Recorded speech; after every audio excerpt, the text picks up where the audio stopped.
우리 잠깐 같이 기도드리겠습니다. 자비로우신 우리 아버지 하나님,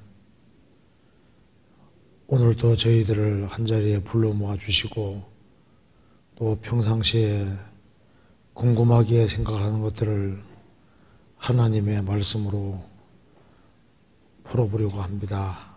주님이 함께 해주시고 우리의 마음을 열어주시고 하나님 말씀을 바르게 깨달아 알 수 있도록 도와주시고 또 말씀 가운데 살아갈 수 있도록 역사해 주옵소서. 여기에 하나님의 크신 은혜와 사랑을 사모하는 형제자매들이 한자리에 같이 모였습니다. 주님께서 모든 시중 함께 해주시고 우리에게 유익된 시간이 되도록 도와주옵소서. 또 이번 전도집회에 같이 동참할 수 있는 기회 주시고 주의 복음을 위해서 같이 협력하게 해주신 것을 감사합니다. 또 앞으로 있을 어린이 천국 잔치 또 그리고 칠례 가는 그 모든 발걸음에도 함께 해주시고 주의 크신 역사를 나타내 주옵소서. 오늘 모든 시중 함께 해주시고 도와주시기를 간절히 의지하오며 주 예수 그리스도 이름으로 기도하옵나이다. 아멘. 우리 성경 에베소서 5장 찾으시겠습니다. 에베소서 5장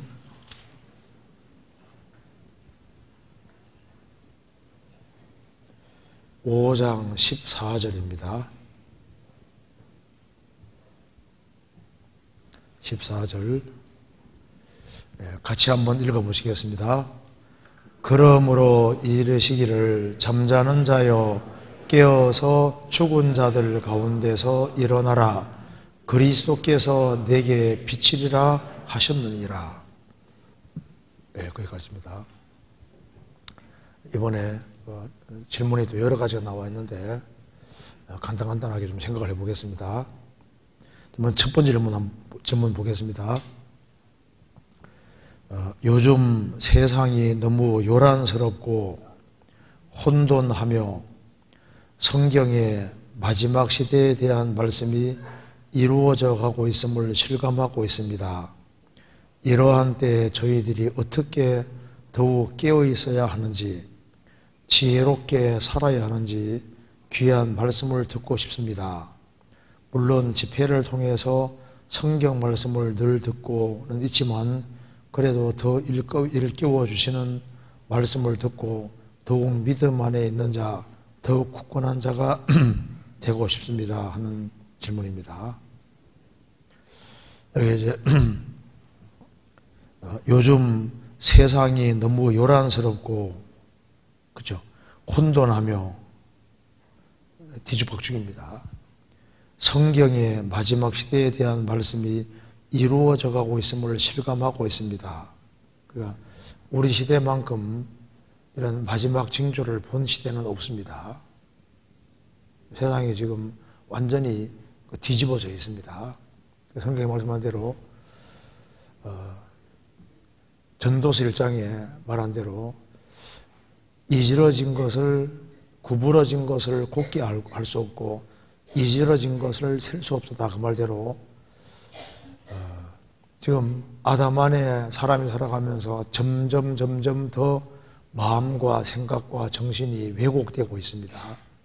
그리고 너무나도 많은 것이 찌그러져 가고 있고 정상을 찾아보기가 정말 어려운 시대에 우리가 살고 있습니다. 그리고 우리 시대만큼 마지막 징조가 확실하게 나타나는 시대도 없지만은 우리 시대만큼 또 정신을 못 차리는 시대도 없습니다. 그래서 이제 이런 질문이 나오는 것 같습니다. 이러한 때에 저희들이 어떻게 더욱 깨어 있어야 하는지, 지혜롭게 살아야 하는지 귀한 말씀을 듣고 싶습니다.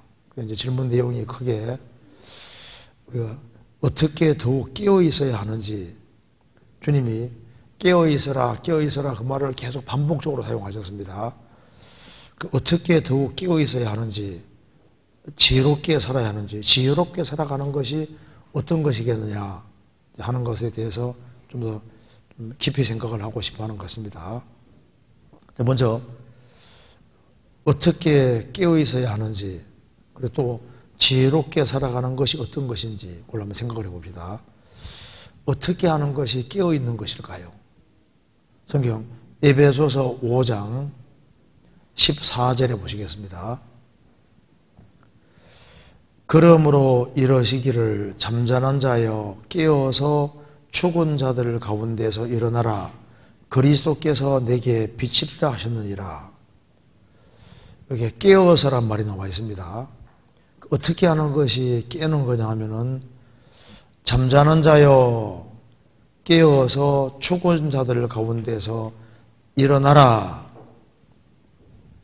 죽은 자들 가운데서 일어나는 것이 깨는 겁니다. 그리고 이제 잠자는 자여 깨어서 죽은 자들 가운데서, 이걸 봐서는 잠자는 자가 누군지를 정확히 알 수 있습니다. 죽은 자들 가운데 있으면서 죽은 자들과 거의 비슷하게 살아가면은 이것이 잠자는 자인 겁니다. 그죠? 그러니까 죽은 자들 가운데서 일어나라. 그 말은 죽은 자들 가운데 잠자는 자가 있다는 말씀이잖아요. 그러니까 구원을 받은, 여기 잠자는 자란 말은 죽은 자와 구별시키고 있습니다. 구원받은 사람은 산자가 됐는데 산자가 죽은 자는 될 수 없습니다. 산자는 신앙생활 못하면 성경에서 잠자는 자라고 표현을 하고 있지 죽은 자라고는 표현하지 않습니다. 그래서 구원을 받고 깨어서 정상적으로 신앙생활을 하면 좋은데 신앙에 잠을 자고 죽은 자들 가운데서 죽은 자와 비슷하게 살아갈 수 있습니다. 그러니까 여기에 죽은 자들 가운데서 일어나라. 그래서 깨어있는 것이 뭔지 알려면 자는 것이 뭔지를 알면 금방 알 수 있습니다. 그러니까 여기 내가 만일 죽은 자들, 구원 안 받은 사람들 가운데서 있으면서 구원 안 받은 사람, 구원받은 사람 구별이 안 되고 엇비슷하게 비슷하게 살아가면은 주님 볼 때는 죽은 자가 되는 겁니다. 그렇잖아요. 그리고 이제 잠자는 자는 일단 위치가 잘못되어 있습니다. 죽은 자들 가운데서 일어나라. 그 말은 이제 구별되라는 얘기인데 죽은 자들 가운데서 구별되어서 하나님이 원하시는 일터에서 지금 우리가 영혼의 추수기인데 하나님이 주신 일터에서 열심히 영혼을 건지는 일에 참여하고 있으면은 그것은 이제 깨어 있는 사람인데 그런 일에 동참하지 아니하고 죽은 자들과 같이 어울려서 불신자와 비슷하게 살아가면 주님 볼 때는 잠자는 자가 되는 겁니다. 정리 찾아봅시다. 이건 잠깐 접어두시고 잠언 10장 보시겠습니다.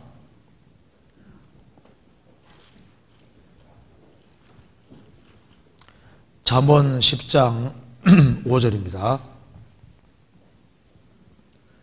10장 5절. 여름에 거두는 자는 지혜로운 아들이나 추수 때 자는 자는 부끄러움을 끼치는 아들이라. 이게 추수 때 자는 자라고 했습니다. 추수 때 자는 자는 일터에 안 와 있는 사람입니다. 여름에 이스라엘은 여름이 추수기입니다. 우리 한국하고 다릅니다. 이스라엘은 여름이 추수하는 때이기 때문에 여름에 우리나라 말로 바꾸면 가을입니다. 여름에 거두는 사람은 지혜로운 아들이나 추수 때 자는 자. 그러니까 일터에 있지 아니하고 영혼이라는 곡식을 거두는 사람은 깨어있는 사람인데 그 추수할 때 영적인 추수기에 일터에 있지 아니하고 딴 데 불신자들과 어울려서 같이 똑같이 행동하면은 그것은 주님 볼 때 잠자는 사람입니다. 그래서 추수 때 자는 자가 되는 겁니다. 데마는 바울 사도의 동력자인데 바울 사도와 같이 운명과 고락을 함께 해야 되는데 데마는 세상을 사랑하여 나를 버리고 데살로니가로 왔다고 했습니다. 그게 이제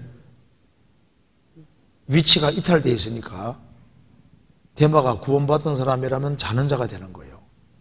롯은 아브라함과 함께 동고동락을 해야 되는데 아브라함을 떠나서 소돔에서 살아갈 때 주님 볼 때는 영적으로 잠을 자는 자가 되는 겁니다. 성경에 허리에 띠를 띠고 등불을 켜고 서 있으라고 말씀하셨는데 영혼의 등불을 환히 켜고 그리고 마음의 허리를 동이고 그리고 하나님이 원하시는 자리에 버티고 설 때 그게 깨어있는 게 되는 겁니다. 등불을 켜고 서 있어라. 주님 원하시는 곳에 서 있을 때 그게 이제 주님 볼 때 정상적으로 깨어있는 겁니다.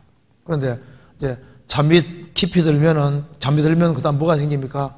꿈이 생기잖아요. 꿈.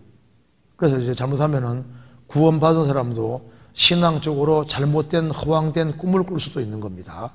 그러니까 자는 사람 특징이 이제 잠이 정말 잠들면은 꿈을 꾸게 되잖아요. 꿈꾸는 사람들이 있는 겁니다. 허황된 꿈을 꿀 수도 있는 거예요. 그거는 이제 자면은 꿈을 꾸는데 이 엉뚱한 꿈을 꿀 수 있는 겁니다. 유다서 1장 보시겠습니다. 유다서 1장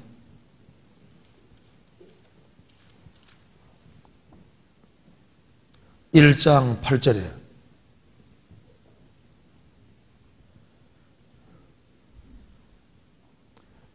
그러한데 꿈꾸는 이 사람들도 그와 같이 육체를 더럽히며 권위를 업신여기며 영광을 회방하나도다. 그러한데 꿈꾸는 이 사람들, 유다서 1장에 꿈꾸는 이 사람들은 4절에 말한 대로 이는 가만히 들어온 사람 몇이 있습니다. 구원을 안 받은 사람들입니다. 구원을 안 받은 사람이 여기 이제 교회 안에 무리 가운데 들어와서 무리를 일으키고 문제를 주고 있습니다. 그래서 그런데 꿈꾸는 이 사람들도 그러니까 자신이 구원을 안 받았으면서도 신앙이 꽤 괜찮은 데 착각을 하고 주님 볼 때는 아주 이게 근본적으로 문제가 있는데 그걸 전혀 모르는 거예요. 심판이 다가오고 있는데 그것도 모르고 있습니다. 그래서 신앙에 잠을 자는 자가 되면은 구원 안 받은 사람도 잘못하면 꿈꾸는 사람이 될 수 있는, 이건 구원 안 받는단 말이 아니라 엉뚱한 꿈을 꿀 수 있다고 말입니다. 그리고 여기 불신자 같은 경우는 그래서 하나님 받는 세상에 살면서 하나님이 안 계실지도 몰라. 그래서 막 살아가면요 주님 보실 때는 꿈꾸는 사람들입니다. 내세는 없어. 죽으면 끝이야. 그 엉뚱한 꿈을 꾸고 있는 겁니다. 뒤에 보면은 가인의 길, 11절에 가인의 길, 발람의 길, 고라의 길, 그릇된 길을 걸어가면서도 자신이 심판받을 사람인 줄 모르는 사람들은 신앙적으로 꿈꾸는 사람들입니다. 죄를 사함받고 성령을 받은 일도 없이 천국에 가리라 생각하는 사람은 엉뚱한 꿈을 꾸는 사람인 겁니다. 성경에서 지극히 거룩한 믿음 위에 자기를 건축하라고 유다서가 말씀하고 있는데 참된 믿음도 없이 신앙생활 열심히 하면서 좋은 데 간다고 생각하는 사람도 그릇된 꿈을 꾸는 사람인데 구원을 받은 사람 잘못하면은 신앙적으로 잠들면은요 엉뚱한 꿈을 꿀 수 있다고. 그러니까 구원을 받고 이제 받아서도 이제 불신자들하고 어울려서 불신자들 비슷하게 살아가면은 잘못하면 허황된 꿈을 꿀 수 있거든요. 그러니까 어떤 꿈을 꾸게 되냐면은 구원을 받았으니까 뭐 적당히 대충 살아도 괜찮아. 천국은 가잖아. 그렇게 생각하면서 대충 살아가는 사람은요 주님 볼 때는 사실 신앙적으로 꿈꾸는 사람들이 될 수 있습니다. 성경에서는 어디에도 적당히 살아라, 대충 살아라 그런 말이 없잖아요. 내가 죽도록 충성하라. 그리하면 생명의 멸류관을 내게 주리라. 그 성경에서 적당히 살아라고 된 것이 아니라 죽도록 충성하라. 부지런하여 게으르지 말고 열심을 품고 주를 섬기라고 했습니다. 부지런하여 게으르지 말고 열심을 품고 주를 섬기라. 뭐 상 같은 건 없어도 되지 뭐 이렇게 꿈꾸는 사람입니다. 성경에서 온전한 상을 얻으란 말이 성경에 계속 나오고 주님이 주시는 상을 잃지 말으라고 하는 말이 계속 나와 있는데, 뭐 상 같은 건 없어도 천국은 가니까 이런 식으로 하면요, 잘못하면은 이게 이제 신앙의 꿈을 꾸는 사람이 될 수도 있는 겁니다. 그리고 하나님은 부자 되주게 할 생각도 없으신데, 그 세상적으로 부유하게 되고 싶어서 속히 부하고자 하는 자는 형벌을 면치 못하리라, 그 말씀대로 일을 열심히 할 생각은 하지 아니하고 혹시 뭐 노름으로 해가지고 한바탕 이렇게 탁 돈을 번다든가 로또 복권 사가지고 이렇게 번다든가 뭔가 이렇게 허황되게 이제 부를 축적하려고 한다든가, 그게 이제 그것도 신앙적으로 꿈꾸는 사람이 될 수 있는데, 불신자들하고 이렇게 섞여 있다 보면 잘못하면 엉뚱한 꿈을 꾼다니까요. 어떤 분은 전도하러 갔습니다. 이제 오래간만에 동창생 모임에 갔는데 보니까 뭐 다른 동창생들은 뭐 의리의리한 집에 살고 막 재테크니 뭐니 해가지고 막 집도 몇 채씩 되는 사람도 있고, 보니까 나는 그냥 신앙생활 열심히 하느라고 그냥 그럭저럭 살았는데, 보니까 친구들 보니까 다 이게 육신적으로 너무 잘 돼 있는 거예요. 그래서 전도하러 갔다가 전도 받아왔습니다. 그래가지고 이제 나도 이제 노후를 준비해야지 하면서 있지 않습니까? 그래서 이제 머리를 쓰고 하다, 그래서 이제 신앙이 점점 멀어지는 사람도 있잖아요. 제일 좋은 노후 대책이 뭔지 아시죠? 하나님께 잘 보이는 겁니다. 하나님 살아계시기 때문에 하나님께 잘 보이는 그게 가장 중요한 게 되는 거예요. 그 말은 노력하지 말란 말이 아니고 내가 건실하게 살면서 장래를 맡기는 겁니다. 성경에 말씀하기를 너의 행사를 맡기라고 했습니다. 너의 길도 맡기라고. 너가 하는 일도 맡기고 길을 맡기라는 것은 너의 길을 여호와께 맡기라, 그 말은 너의 장래를 맡기라, 그 말입니다. 우리를 구원하신 주님이 우리를 죽을 때까지 인도하시기 때문에 우리 행하는 일뿐 아니라 우리의 장래도 하나님께 맡기는 것이 지혜로운 겁니다. 내 인생은 하나님이 만들어주는 것이 제일 좋은 거예요. 내가 아주 좋은 돌이 하나 있다면 이걸로 좋은 조각을 하고 싶으면 누구에게 맡기면 좋을까요?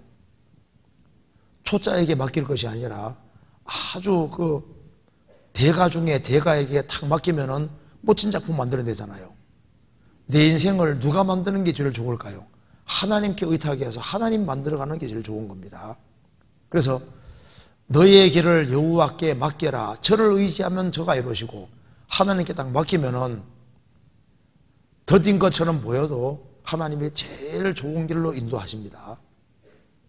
그리고 구원받은 사람이 이제 신앙적으로 잠이 들고 이제 꿈꾸는 자가 되면은 이제 어떤 생각이 살살 떠오르냐면은, 가족이 구원 안 받아도 뭐 내 책임이나 구원받을 사람은 다 받을 거야. 그리고 내 주변의 사람들 내가 힘쓰고 애쓰고 수고하는 것이 없어도 구원은 받아갈 거야, 이렇게 말하면서 있잖아요.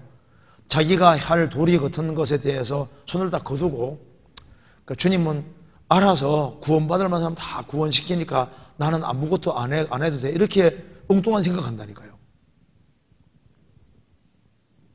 내가 정상적으로 신앙생활하고 하늘의 미랄로서 죽으면은 많은 열매를 맺게 되는 겁니다. 희생과 수고가 있는 곳에 역사가 있는 거예요. 어머니들이 해서 나는 수고 안 하면서 자식 낳는다는 건 그릇된 생각이잖아요. 아기를 낳으려면 해서 나는 수고를 치러야 되는 것처럼 영적인 세계도 마찬가지입니다. 나 통해서 사람들이 구원받아 가려면 희생과 수고가 있어야지 구원받아 가지, 불신자들하고 어울려서 내 편한 대로 살아가면서 구원받을 사람은 받아갈 거라고 자꾸 그게 꿈꾸는 게 되는 거예요. 그리고 이제 내가 말을 함부로 하고 행동을 함부로 해도 주변 사람들이 넘어지지 않을 거라고 그렇게 생각하는 것도, 그것도 꿈꾸는 생각일 수 있는 거예요. 성경 말씀하기를 사람의 성내는 것이 하나님의 의를 이루지 못한다고 했습니다. 내가 성질만 죽여도 주변 사람들이 구원받을 만한 사람들이 많이 있을 수도 있습니다.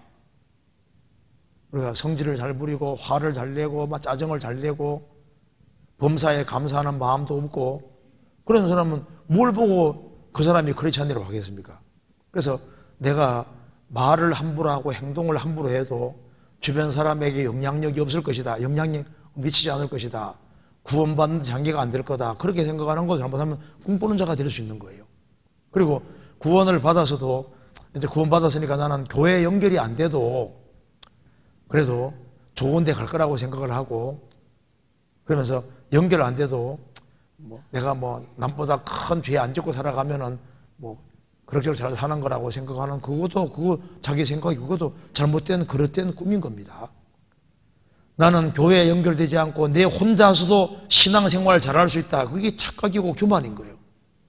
또한 어떤 사람 중에 그리스도인의 심판을 받는다. 뭐 그리스도인이 심판대 통과한다. 그렇게 해도 그거 심판 통과하면 통과하지 뭐. 불타버리면 불타버리지 뭐. 이렇게 생각을 하면서잖아요. 그렇게 느슨하게 생각하지만 잘못하면 이 꿈꾸는 자가 될 수 있는 겁니다. 그리스도인의 심판대를 과소평가하면 안 됩니다. 그리스도인들이 심판받을 때 우리 신앙생활에 불이 지나갈 때 얼마나 아쉽겠습니까? 그렇지 않겠어요? 심판 통과할 때 아이고 내가 그때 주일날 그때 빠지지 말고 자리만 딱 차지해서도 이게 영원한 상이 연결되는데 아이고 내가 그때 막 열받을 조금만 참았으면은 이게 막 남는 것이 되는데 이제 심판 통과할 때 불 다 불타버리는 게 나타날 때요 얼마나 아쉽겠어요. 만일 우리가 그리스도인의 심판대를 미리 보고 신앙생활을 하게 하면요 여기에 우리 2시 질의응답할 때 빠질까요 안 빠질까요? 빠질 리가 없죠. 하나님이 같이 모여서 말씀 듣는 걸 얼마나 기뻐하시는데요. 그리고 봉사할 수 있는 기회가 주어졌을 때 봉사에 슬쩍 빠지면요 저 위에 가보세요. 얼마나 손해본지 아실 거예요. 그 손해가 보통 손해가 아니거든요. 그 사람은 이제 지갑에 돈 200만 원 넣어놨는데 잊어버렸습니다. 그러면 이거 뭐 없어졌으니까 뭐 끝납니까? 배가 아프죠? 마음이 힘들죠? 며칠간 힘들까요? 너무 아쉽잖아요. 그런데 돈 몇백만 원 이런 것에 대해서는 그렇게 아쉬워하는데 신앙생활을 등한히 하고 그렇게 해서 저 위에서 내 신앙생활이 불타버릴 때 너무너무 아쉽고 정말 눈물이 많이 흐를 겁니다. 이럴 줄 알았으면 내가 금은 보석으로 집을 짓는 것인데 내가 왜 신앙생활을 등한히 했을까? 굉장한 후회가 있을 겁니다. 그래서 잠자는 자가 아니라 우리가 깨어있는 자가 되어야 되는데 잘못하면은 잠잘 뿐 아니라 이제 엉뚱한 꿈을 꾸고 있다니까요. 그리고 잠은 대체로 늡니다. 그죠? 그러니까 성경에 말씀하기를 좀 더 자자, 좀 더 졸자, 좀 더 눕자. 이게 왜 좀 더라는 게 나오는데 이제 조금 게을러지기 시작하면 완전히 게을러 터져가지고 이게 모든 게 만사가 귀찮아지는 거예요. 그래서 자는 자는 자꾸 더 자려고 하는 특징이 있습니다. 잠이 느는 특징이 있는 거예요. 그래서 이게 마음에 틈을 안 주는 게 좋은 겁니다. 그러니까 내가 상황이 주어지면 주일은 빠져야지, 수요일은 빠져야지, 구역 모임 빠져야지 이렇게 예배라는 걸 만들어 놔 보세요. 예배를 딱 하나 만들면요 마귀가 딱 그걸 탁 틈타고 딱 삐지고 들어와서 너는 저번 주에 못 나왔으니까 한 번은 더 빠져도 돼 해가지고 한 번 더 빠져 이렇게 해가지고 이게 한 번 예배인데 시간 지나가면 이게 엉뚱하게 돼버리는 거예요. 그래서 예배를 가능한 한 안 두는 것이 그게 현명한 겁니다. 그리고 이제 잠이 많아지면 만사가 귀찮잖아요. 그리고 이제 신앙에 잠이 많고 게을러지는 사람은 핑계거리가 그렇게 많은 거예요. 그래서 상황이 이렇고 이러저러한 상황 때문에 신앙생활 잘 못하고 핑계가 자꾸 느는데 게을러지면 핑계가 늘고 신앙에 잠자는 자는요 핑계가 많이 생긴다니까요. 우리가 신앙생활을 안 하려면은 안 할 구실을 수백 개도 갖다 댈 수 있습니다. 신앙생활을 잘 하려고 하면은 잘 해야 될 이유와 필요성을 수백 가지도 갖다 댈 수 있는 거예요. 그래서 잠자는 자여 죽은 자들 가운데서 일어나라 말은 죽은 자들 가운데서 구별되라 그 말입니다. 그러니까 죽은 자와 자는 자는 비슷하지만 다릅니다. 대포 소리가 난다든가 총소리 나면은 자는 자는 벌떡 일어나잖아요. 구원 안 받은 사람은 뭐 대포 소리가 아니라 막 핵폭탄 소리 나도 안 일어납니다. 구원 받은 사람은 불신자와 섞여 살지라도 신앙에 잠을 자는 사람은요, 주님이 깨게 만드시는 거예요. 그래서 어떤 사람은 이제 구원 받았는데 뭐 할 수 없이 끌려 나왔는데 전도집회 말씀을 한번 딱 듣고 난 다음에 신앙이 아주 벌쩍 정신 차려지는 거예요. 그래서 말씀으로도 깨고, 이 말씀을 자꾸 들으면 말씀이 망치하고 비슷합니다. 하나님 말씀을 자꾸 들으면 말씀이 망치처럼 작용해서 꽝꽝 두드려서 마음을 부드럽게 만듭니다. 그리고 이제 잠자는 자들 가운데 계속 있으려고 그러면 주님이 가만히 있습니까? 징계하시는 기잖아요. 어떤 사람은요, 불신자들 가운데 섞여 살다가 막 된통 크게 징계받아서 어처 싶어서 돌이키는 경우 있잖아요. 그래서 어떤 방법이든 간에 돌이켜야 됩니다. 어떤 사람은요, 신앙에 잠을 자다가 뉴스를 보고 신문 보고 하면서 마지막 징조가 나타나는 걸 막 너무 너무 마음에 막 확 느끼면서 탁 돌이키는 경우도 있고. 그래서 이제 돌이키는 경우가 있는데 반드시 돌이켜야 됩니다.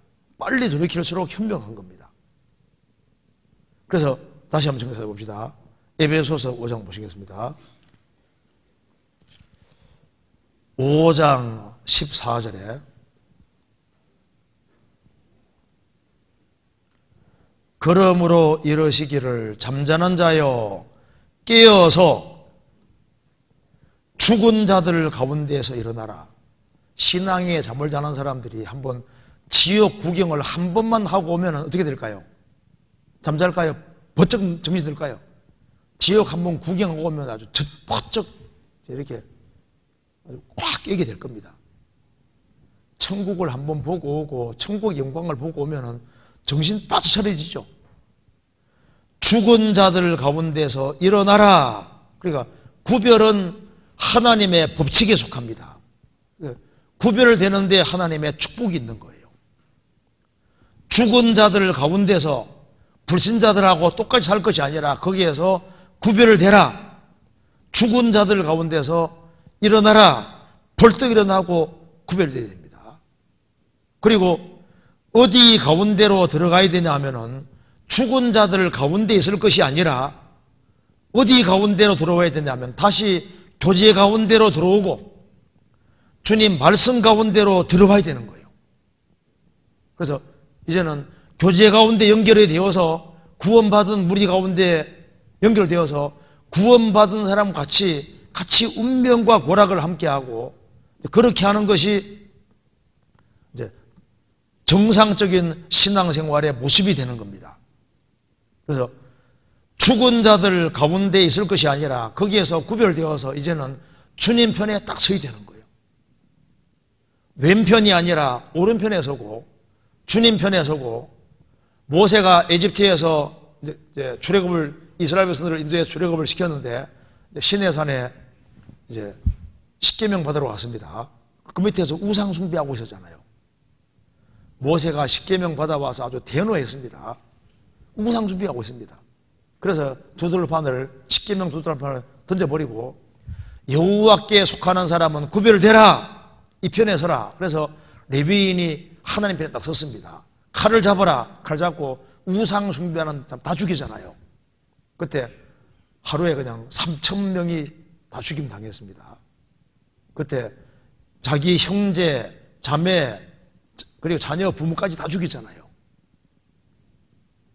그래서 하나님 편에 딱 구별되는 게 이게 중요한 겁니다. 구별되어서 정신 아주 바짝 차려야 되는 거예요. 성경 로마서 13장을 보시겠습니다.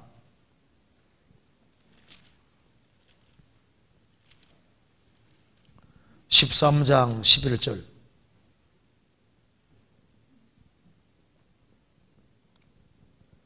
또한 너희가 이 시기를 알거니와 자다가 깰 때가 벌써 되었으니 이는 이제 우리의 구원이 처음 믿을 때보다 가까웠음이니라. 밤이 깊고 낮이 가까웠으니 그러므로 우리가 어둠의 일을 벗고 빛의 갑옷을 입자. 또한 너희가 이 시기를 알거니와, 이게 우리 시대에 가장 적합한 말입니다. 이 시기를 알거니와 자다가 깰 때가 벌써 되었다. 낮이 다가왔다고 말입니다. 이제 우리의 구원이 처음 믿을 때보다 가까웠습니다. 그 처음 믿을 때 구원 받잖아요.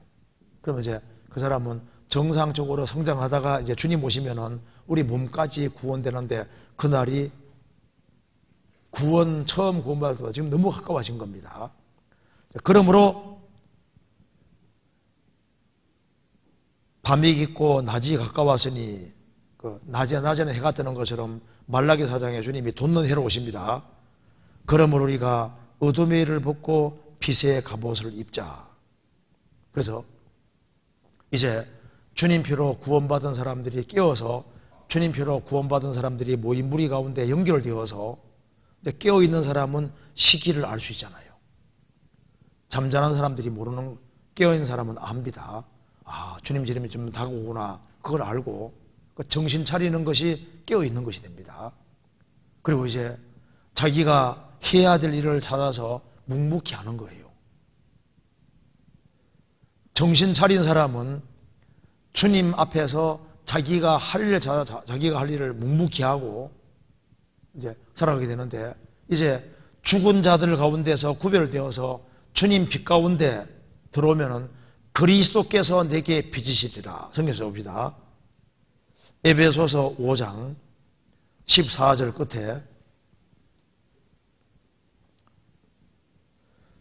깨어서 죽은 자들 가운데서 일어나라. 그리스도께서 내게 비치시리라 하셨느니라. 이제 주님은 교회의 머리가 되시고 구원받은 무리 가운데 주님이 주인으로 두루 역사하시기 때문에 요한계시록 1장에 말한 대로 주님 얼굴은 해가 힘있게 비치는 것 같으라고 했습니다. 그래서 이 교제 가운데 들어오면은 그리스도께서 내게 빚으시리라. 그래서 이제 빛 가운데 들어오고 교제 가운데 들어오고 밀접하게 들어오면은 그리스도의 빛이 싹 비춰주시니까 구원 받을 때만 영혼의 빛을 비추는 게 아니라 구원 받고 난 이후에도 주님께서 빛을 계속 비춰주십니다. 그래서 주님이 이제 빛을 싹 비춰주시면은 그 전에 신앙생활 잘 못한 것에 대해서 굉장한 후회 감정이 일어납니다. 빛을 비춰주시면은. 그리고 이제 마음에 새로운 결심을 굳히게 됩니다. 이제는 다시 마귀에게 속지 말고 신앙생활 잘해야 되겠다. 확신이 생기고, 그렇게 결심을 하게 되고, 그 다음에 구원이 좀 불완전한 사람도 구원받은 무리 가운데 거하면은 주님 빛이 역사하시면은 마음에 변화가 생기고, 확신이 생기고, 주님 영광을 위해 살 수 있는 힘이 이제 생기는 겁니다. 그리고 이제 주님의 빛을 비추면은 자신이 얼마나 잘못 살았는지를 아주 깊이 깨닫고 철저하게 돌이키게 되고, 아, 내가 시간을 너무 많이 허비했구나. 내가 물질을 엉뚱한 데 너무 많이 허비했구나. 그런 생각이 오르고, 그리고 주님 빛을 비추면은 마음에 기쁨이 생기고, 다시 용기가 생기고, 그리고 주님의 빛은 사랑의 빛이기 때문에 주님이 여전히 나를 사랑하신다는 걸 깨닫게 되는 거예요. 그리고 빛은 살균 작용이 있는 것처럼 주님 빛 가운데 들어가면요, 주님이 역사하시니까 이 죄를 죽이게 되고 죄를 점점 멀리하게 되는 겁니다. 그리고 이제 빛 가운데 들어오면, 와, 지금 내가 마귀 소굴에서 살았구나. 이거 완전히 마귀에게 속아서 큰일 날 뻔했구나. 그걸 깨닫게 되고 세상이 얼마나 어둠인지를 깨닫게 되는 겁니다. 그래서 그리스도께서 비치시면은 영혼에 감동이 생기고, 그리고 주님의 빛이 마음에 비치시면은 깨달아지지 않았던 성경도 깨달아지고, 성경이 열리고, 그리고 이제 말씀의 입맛이 돌아옵니다. 그전에는 이제 불신자들과 같이 이렇게 있는 게 재미있었는데 이 입맛이 바뀌어버리는 거예요. 그래서 이 말씀의 맛이 다시 들어오고, 기도할 때 즐겁고, 교제할 때 그 교제가 이게 얼마나 좋은지를 알게 되고 입맛이 돌아오는 거예요. 그리고 나 통해서 한 사람 한 사람 구원받아 갈 때 내가 구원받는 것보다 훨씬 더 기쁘잖아요. 그리고 이제 주님이 내 영혼 속에 역사하시면은 다른 마음이 생깁니다. 마음이 더욱 새롭게 되고 다른 마음이 생기는데, 성경 말씀하기를 갈렙은 그들과 마음이 달랐다고 했습니다. 주님 역사해 주시면은 다른 종류의 마음이 생깁니다. 그리고 이제 주님이 빛이 강하게 비춰지면은 주님 앞에 자신을 딱 굴복시키게 되는 거예요. 굴복시키고 이제 주님의 도우심으로 신비있게 살게 되고 이제 자기가 마땅히 해야 될 일을 찾아서 묵묵히 하게 되는 겁니다. 성경 베드로전서 4장입니다.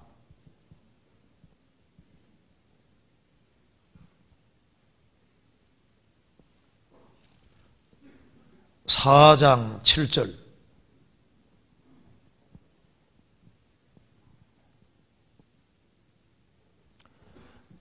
만물의 마지막이 가까웠으니 그러므로 너희는 정신을 차리고 근신하여 기도하라.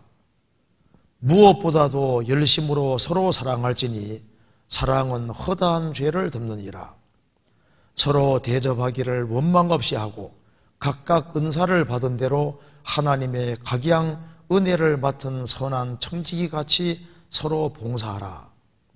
만물의 마지막이 가까웠으니 그러므로 너희는 정신을 차리고 근신하여 모든 걸 삼가하여 기도하라. 무엇보다도 열심으로 서로 사랑할지니 사랑은 허다한 죄를 덮느니라. 그래서 정신을 차리면은 형제자매들을 대접하고 주 안에서 자기 일을 하는 것이 얼마나 중요한지를 알고, 그래서 11절에 말한 대로 누가 말하려면 하나님의 말씀을 하는 것 같이 하고 누가 봉사하려면 하나님의 공급하시는 힘으로 하는 것 같이 하라. 이는 범사에 예수 그리스도로 말미암아 하나님이 영광을 받으시게 하려 함이니 그에게 영광과 권능이 세세 무궁토록 있느니라. 아멘. 그리고 이제 깨어서 빛 가운데 살아가면 주변 사람들이 보고 저 사람 많이 달라졌네. 뭐 그렇게 좋은 일이 있지? 그래서 이제 그러면서 구원의 즐거움이 회복이 되니까 주께서 내게 자원하는 심령을 주사 나를 붙들어서 그리하면 내가 범죄자에게 주의 도를 가르치리니 죄인들이 주께 돌아오리이다. 구원의 즐거움이 회복이 되면은 주변 사람들에게 전도하는데 죄인들이 주께 돌아오는 일이 있게 되는 겁니다.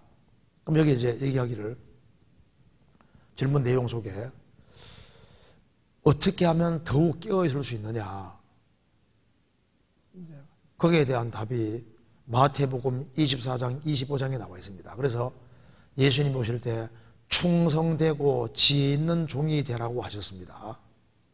성경 찾아봅시다. 마태복음 24장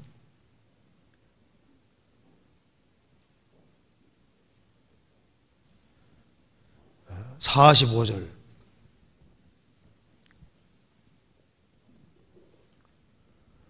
충성되고 지혜 있는 종이 되어 주인에게 그 집 사람들을 맡아 때를 따라 양식을 나눠줄 자가 누구뇨? 주인이 올 때 그 종이 이렇게 하는 것을 보면 그 종이 복이 있으리로다. 충성된 종, 지혜 있는 종이 되라. 그러면 충성된 종, 지혜 있는 종이 어떤 종일까요? 거기에 대한 설명이 25장에 나와 있는 겁니다. 그래서 어떻게 하는 것이 충성되고 지혜 있는 종이 되는 길이냐면은 열처녀 비유에서는 25장 1절부터 13절까지 열처녀 비유에서는 성령 문제입니다. 슬기로운 처녀는 기름이 있고 미련한 처녀는 기름이 없습니다. 기름은 바로 성령 가르치는 겁니다. 그러니까 이 말세를 살아가는 사람에게 무엇이 정말 지혜로운 종이냐면은 기름을 준비하는 것, 성령으로 거듭나는 것을 말하는 겁니다. 여기 마태복음 25장에 슬기로운 처녀와 미련한 처녀는 행동 패턴은 똑같습니다. 그래서 5절에 말한 대로 신랑이 더디움으로 다 졸며잘세, 똑같이 행동이 똑같아요. 그리고 7절에서도 그 처녀들이 다 일어나 등을 준비할 때 행동은 똑같잖아요. 열처녀가 다 졸며자고 다 똑같이 일어났습니다. 차이는 기름 차이밖에 없어요. 그러니까 첫 번째 비유에서는 어떻게 하는 것이 충성되고 지혜로운 종이 되느냐, 먼저 죄를 사함받고 먼저 거듭나야 된다.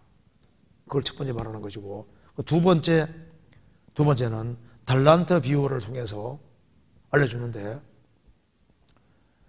5달란트 받은 사람은 구원받고 5 남기고, 2달란트 받은 사람은 구원받고 2 남겼는데, 1달란트 받은 사람은 구원도 안 받고 남기지도 않았습니다. 그러니까 지옥 들어지게 되잖아요. 그러니까 두 번째 비유는 뭐냐 하면은, 구원을 받고 난 이후에 한 달란트가 다 다르니까, 재능이 다 다르니까 이제 구원을 먼저 받고 5달란트 받은 사람은 자기 재능을 최대한 활용해서 5 남기고, 2달란트 받은 사람은 2 남긴다고 말입니다. 근데 1달란트 받은 사람은 구원을 받고 1달란트 남기면 칭찬이 똑같은데, 1달란트 받은 사람은 구원도 안 받고 남기지도 않았으니까 쫓겨난 거예요. 그래서 이제 어떻게 하는 게 충성되고 지혜로운 종이냐면은, 구원을 받고 자기가 하나님께 받은 재능을 최대한 잘 활용하려고 하는 이것이 충성되고 지혜 있는 종이 되는 겁니다. 어떤 사람은 이제 그림을 잘 그리는 특별한 재능이 있으면요, 이걸 세상에만 사용할 것이 아니라 교회 안에서 그림 잘 그리는 재능을 잘 활용해서 형제자매들을 이게 유익 끼치고 불신자들을 전도하는 데 이걸 활용을 해야 되거든요. 어떤 사람은 보면 정말 그림을 잘 그려서 그림 하나를 한번 딱 보면요, 뭔가 마음에 탁 이렇게 어필되게끔 하는 그런 그림 그리는 사람이 있더라니까요. 인터넷에 가끔 보다 보면요, 이제 우리 교회는 아니지만 어떤 다른 교회 사람이 딱 그림을 그려놨는데, 꼭 간단하게 그림 그려놨는데 거기에 이제 성경이 공개되는 구절을 딱 써놨는데, 눈에 보면서 딱 이 성경 구절이 딱 이렇게 익혀지도록. 그리고 그것도 재능인 겁니다. 그러니까 어떤 사람은 음악에 재능 있는 사람은 음악을 활용하고, 또 어떤 사람은 참 사람 데려오는데 재주가 있는 사람이 있거든요. 이것도 데려오는 재주가 또 따로 있습니다. 어떤 사람은 정말 잘 데려와요. 어떻게 데려오는지 신기해. 그것도 자기 특별한 재능이거든요. 그리고 어떤 사람은요, 그 사람 말을 안 들으면 혼날 것 같아. 그래, 괜히 있잖아요. 혼날 것 같아가지고 그냥 그 말씀 들으러 하면 할수 딸리는 사람이 있다니까. 뭔가 이게 사람에게 이제 그 사람 말하면 안 들으면 아주 크게 혼날 것 같은 사람도 있거든요. 그래서 딸리는 사람도 있고, 사람마다 재능이 달라요. 어떤 사람은요, 얼마나 사근사근하고 상냥한지 그 교제 가운데 붙이는데 그렇게 재능이 있는 사람이 있는 거예요. 그게 재능이거든요. 그러니까 베드로 사도는 그물 던지는 자리에서 부르심 받았잖아요. 그러니까 베드로는 물고기 잡는 데 최고인 거예요, 그 당대. 그런데 야고보, 요한, 사도 요한은 그물 깊다가 부르심 받았잖아요. 그러니까 그는 물고기 안 빠져나오는 걸 잘 알거든요. 그러니까 베드로 사도는 한 번 설교하면 3,000명, 5,000명씩 구원받았고, 구원받은 사람을 잘 챙기는 걸 잘하는 사람이 누굽니까? 그 사도 요한이잖아요. 그러니까 각자가 더 잘하는 게 있는데, 그 잘하는 걸, 재능을 잘 활용해야 됩니다. 그래서 이제 어떤 사람은 이게 말이 올량한 사람이 있어요. 그래서 어떤 사람이 말하면 은혜가 되는 사람이 있거든요. 그런 사람은 이제 그 혀를 참 좋은 쪽으로 잘 활용해가지고 사람을 세우는데 이게 활용을 해야 된다고요. 어떤 사람은 이제 모임에서 입만 벌렸다면 찬물 쫙 끼얹는 사람이 있죠. 이 사람이 이럴 수 있거든요. 말하면 막 너무 과격하고 옥색가지고 분위기 확 흐리는 경우가 있는데, 내가 자꾸 말하니까 분위기가 흐려지네.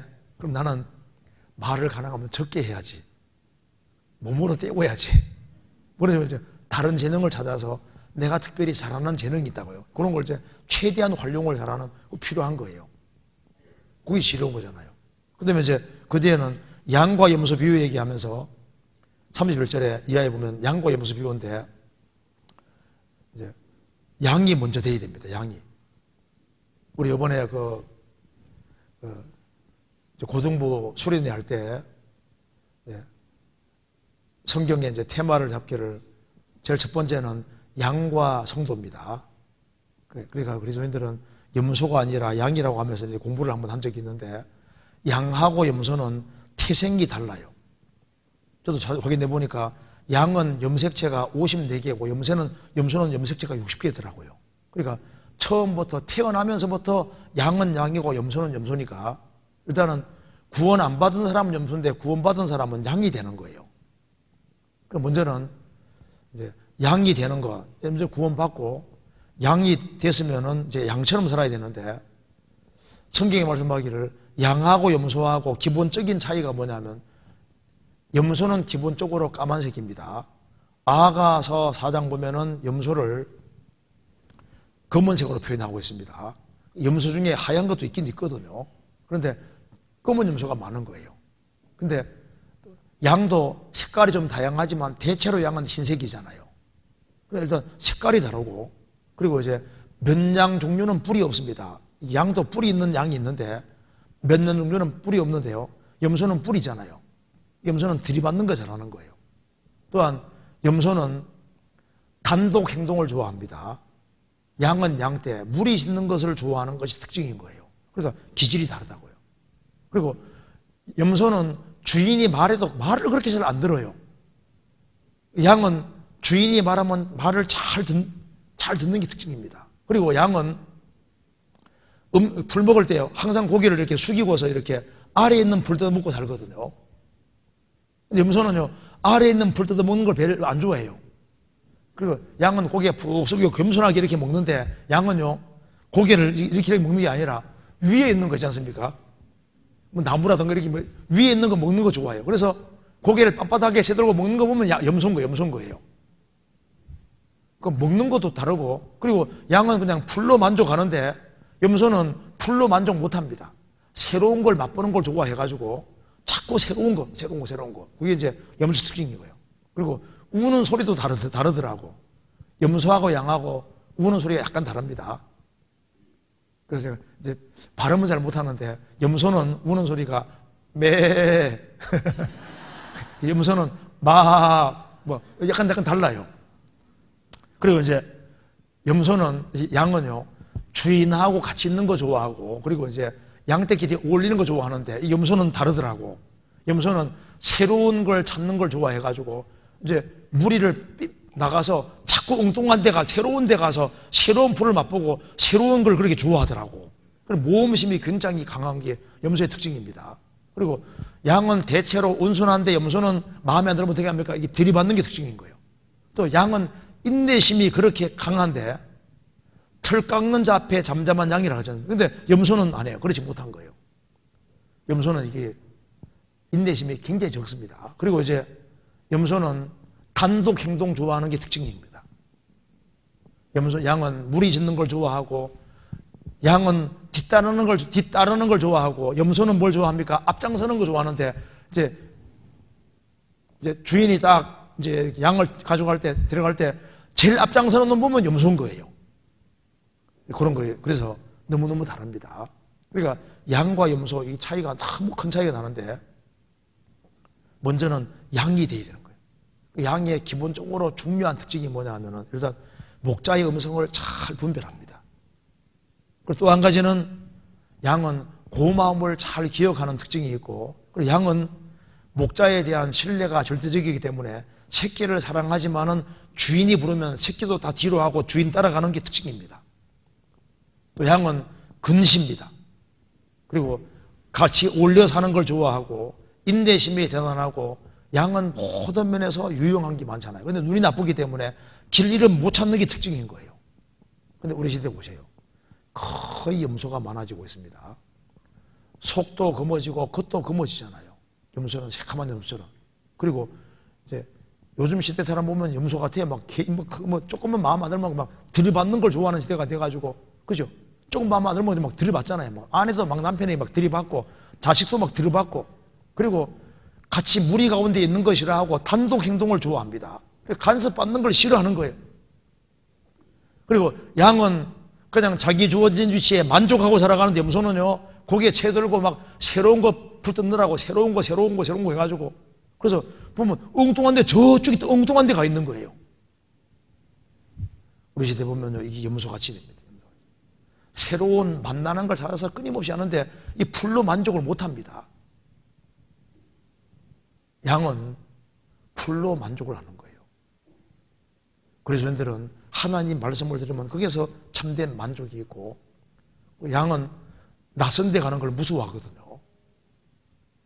주인하고 같이 있는 걸 좋아하고 양떼 속에 있는 걸 좋아하는데, 이 염소는요, 낯선 곳에 가는 걸 좋아하는 거예요. 몰래 빠져나와서 낯선 곳에 가서 뭐 새로운 거 뜯어먹으려고 낯선 곳에. 그거 참 특징입니다. 그래 몰래 여기저기 많이 다니는 그게 보면 염소인 거예요. 염소. 그 특징입니다. 그래서 이제 성경에서 양이 되라고 말씀하셨고, 이제 양이 됐으면 그럼 어떻게 살아가는 게 신앙생활이냐? 성경 이제 마태복음 25장에서는 이웃에게 어떻게 해야 되느냐? 이걸 저기 말해주고 있습니다. 자, 40절, 25장 40절 같이 읽겠습니다. 임금이 대답하여 가라사대 내가 진실로 너희에게 이르노니 너희가 여기 내 형제 중에 지극히 작은 자 하나에게 한 것이 곧 내게 한 것이니라 하시고. 그래서 마지막 시대에 살아가는 사람이 신앙 아주 잘 살아가는 방법이 뭐냐 하면은 형제 자매들을 선대하는 것이 그렇게 중요한 문제입니다. 그래서 내가 병들었을 때 찾아봤다. 오기 갔을 때 돌아봤다. 내가 줄일 때 보겠다. 우리가 언제 그렇게 했습니까? 여기 있는 내 형제 중에 지극히 작은 자 하나에게 한 것이 내게 한 것이다. 구원받은 사람 속에 주의 영이 와 계시기 때문에 구원받은 사람을 선대하는 건 주님을 직접 대하는 것도 똑같은 거예요. 그래서 우리가 성도에게 주님을 대하듯이 대하고 성도를 존중하고 성도를 위해서 희생과 수고하는 그것이 마지막 시대를 살아가는 사람에게 아주 중요한 게 됩니다. 그래서 무엇보다도 열심으로 서로 사랑할지니 서로 사랑하는 이것이 저 위에 가면 다 주님께 한 것이 되는 거예요. 그리고 이제 내가 충성되고 죄 있는 종이 되어서 때를 따라 양식을 나눠주는 것처럼 주변에 불쌍한 사람들이 많잖아요. 그래서 불쌍한 영혼들에게 양식 나눠주는 것처럼 복음의 말씀을 열심히 전해주는 주변 사람들에게 열심히 복음 전해주면서 주님 오시는 그날까지 열심히 복음 전하는 그것이 충성되고 지혜 있는 종이고, 마태복음 24장에 악하고 게으른 종은 일단 성령을 안 받은 사람 가르칩니다. 기름이 없거든요. 그리고 이제 구원도 안 받고 남긴 것도 없는 거예요. 자기 재능을 주님 앞에 활용한 것도 없고, 그리고 염소로 남아있기 때문에 성도를 선대할 수가 없는 거예요. 그렇잖아요. 그래서 이제 주님 오시는 그날까지 우리가 이제 참된 성도로서 어떻게 하는 것이 지혜로운 종이냐, 어떻게 하는 것이 깨어있는 거냐. 그래서 주님 오시는 그날까지 요셉은 창고가 있었다는 거 아시죠? 요셉은 이제 7년 흉년 대비해서 창고에서 양식을 많이 모아서 이제 지거리 올 때 그걸 창고 열고 막 나눠줬습니다. 그것처럼 구원받은 사람은 말씀 배우면서 창고를 자꾸 모아야 됩니다. 말씀을 자꾸 모아가지고 잘 모아서 불쌍한 영혼들, 멸망으로 살아가는 영혼들, 그런 영혼에게 이게 양식을 나눠주는 그 일을 하다가 주님 만나면은 그 사람은 정말 지혜로운 종이 되고 주님 앞에 축복을 받는 사람이 되게 되는 겁니다. 그래서 그 깨어있다는 것은 죽은 자들 가운데서 딱 구별돼가지고 자기 할 일을 찾아 하는 것이 그것이 이제 깨어있는 것이고, 그리고 깨어있어도 지혜롭게 되어야 되는데 그 지혜롭게 되는 것은 이제 중생, 거듭나는 게 지혜로운 것이고, 자기가 하나님께 받은 재능을 최대한 활용해서 내가 자연스럽게 할 수 있는 것들을 최대한 이제 영광 돌려야 되는 겁니다. 그래서 조그마한 애들을 가르치는 재능이 있는 사람들은 여기 학생들을 가르치는 게 얼마나 중요한 거예요. 특별히 또 힘이 센 사람들은 봉사하는데, 그렇잖아요. 그 사람은 힘이 또 센 사람이 있더라고. 또 태어나면서부터 좀 강골도 있더라고요. 그런 사람은 좀 힘쓰는 거 좀 하면 얼마나 좋아요. 그러니까 이제 자기 할 수 있는 것들이 있는데 그걸 하면서 이제 불쌍한 영혼들을, 그런 사람들을 위해서 우리가 할 걸 최선 다해야 되겠습니다. 그 다음에 이제 두 번째 질문 잠깐 봅시다. 누가복음 4장을 보시겠습니다. 누가복음 4장 3절.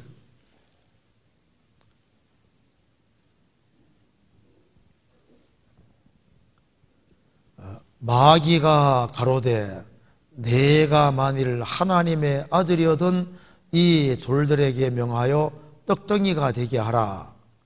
예수께서 대답하시되 기록하기를 사람이 떡으로만 살 것이 아니라 하였느니라.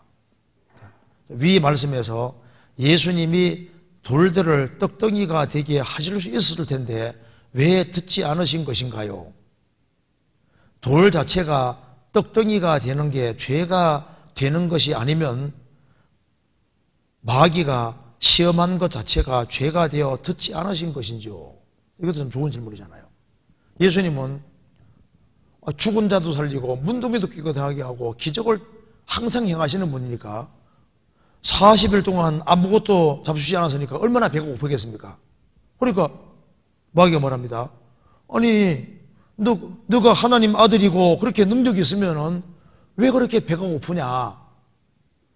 돌들로 떡덩이가 되게 하라. 여기에 떡이라는 것이 빵을 말하는 겁니다. 이스라엘 빵인데 돌멩이하고 빵 비슷하잖아요. 그래서 말하는 겁니다. 이 돌멩이를 가지고 빵을 만들어서 먹으면 될 텐데 왜 그렇게 배가 고픈 채로 있냐? 그렇게 말하는 겁니다. 이유가 있습니다. 아담 하와는 에덴 동산에서 마귀의 시험에 넘어졌잖아요. 그래서 마귀가 시험할 때 먹음직하고 부함직하고 지혜롭게 할 만한 탐스러운 나무인지라. 그래서 먹음직하고 부함직하고 지혜롭게 할 만한 탐스러운, 그러니까 육신의 정욕, 안목의 정욕, 이생의 자랑입니다. 그러니까 마귀는 아담 하와를 시험해서 그 세 가지 시험으로 아담 하와를 무너뜨리지 않습니까? 예수님은 아담이 실패한 것을 회복하러 오시는 분이기 때문에 예수님은 이제 마귀에게 넘어진 시험을 예수님은 통과하셔야만 구소조로 합당한 자격이 있는 겁니다. 적어도 세 가지 시험을 이겨야 되는 거예요. 그래서 먹음직하고 부함직하고 지혜롭게 할 만한 탐스러운 이걸 이겨야 되는 겁니다. 예수님이 40일 동안 금식하셨으니까 얼마나 배가 고프겠습니까?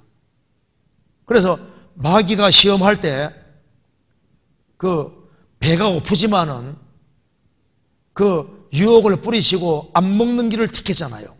그래서 마귀의 시험을 통과함으로 예수님은 구세주로 합당하다는 것이 드러나게 된 겁니다. 이거 잠깐 좀 찾아봅시다. 이사야 28장.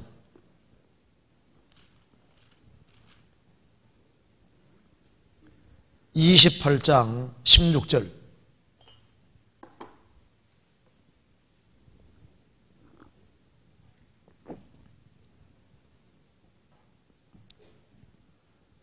그러므로 주 여호와께서 가라사대 보라 내가 한 돌을 시온에 두어 기초를 삼았노니 곧 시험한 돌이요 귀하고 견고한 기초돌이라.